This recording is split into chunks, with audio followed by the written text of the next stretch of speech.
I'd never run 3 miles in my life. I was beat up, as you might imagine, completely. I had shin splints and everything else. But I found a part of myself that I still use to this day. I found this identity that will not stop, that will find the way, that will push through. And we all have it, but it usually takes something really intense to bring it out. That's why, people don't want problems. I always tell people the biggest problem people have is that they think they're not supposed to have any. Mm-hmm. But problems call forth in us if we don't give up. They cause us to grow. In the end, you've accomplished an enormous number of things in your life. You and I both, many people have, we both have. But it's like what you get will never make you happy. Yeah. Who you become will make you very happy or very sad. And that's an identity. And if you can find an identity, and then, by the way, that's what everybody sells in a product. Nike sells, you're an action person, just do it. Those shoes have nothing to do with it. They're just selling you on a feeling and linking it to their product. But when you really do that to yourself, when you really expand your identity, your life changes completely. And what used to be hard to do is easy. How often do you fall out of that flow? Do I have days where I'm frustrated or pissed off or overwhelmed? Of course, but I don't stay there. I mean, I would stay there for, a month before or weeks before or hours before. Now, like I have a 180 second rule. It's like I got 3 minutes to get my shit together and change that thing. And I've done it so often, it's like a muscle. It's not like I'm so great. It's just you use the muscle over and again, it gets strong. Once it's strong, you tend to use it. So it's not very often. It takes, if something really knocks me off my game, I go, a worthy opponent. I finally got a worthy opponent. It's been a long time since something's knocked me off my game, but. Is that usually a personal thing for you, or is it a professional thing for you? Like what sort of hits you harder? Well, I think for everybody, personal is probably more than professional when it happens, but I'm pretty blessed in that area at this stage.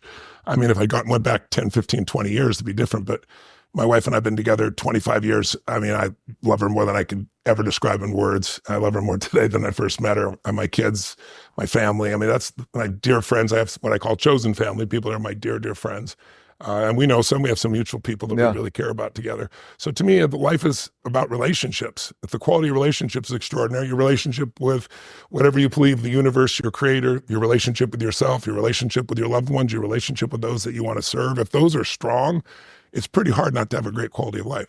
How much of all of this do you think is connected to societal trends? So for example, right now I've sensed over the last couple of months, sort of post-election, that there really feels to be like a renewed spirit in America. Like people are less fearful, at least in my little circles. There's a feeling like, America could come back. We could feel good about all of this stuff.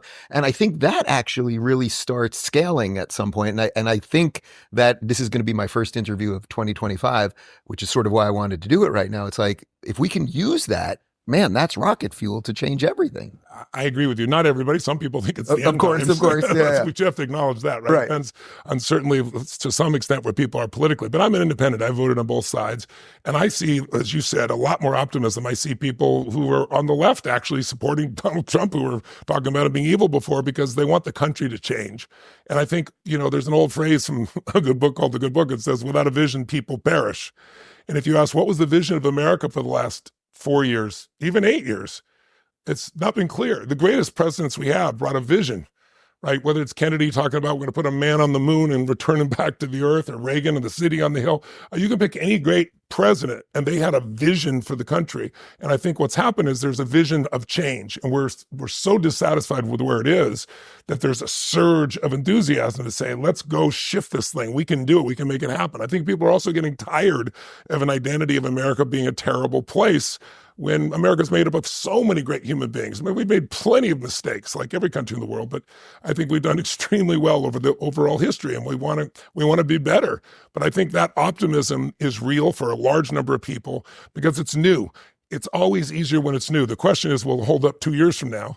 And I think you have to get enough momentum here that people then start to say, yeah, that vision is being realized. If people see real results, then I think that optimism will grow and people will take more action.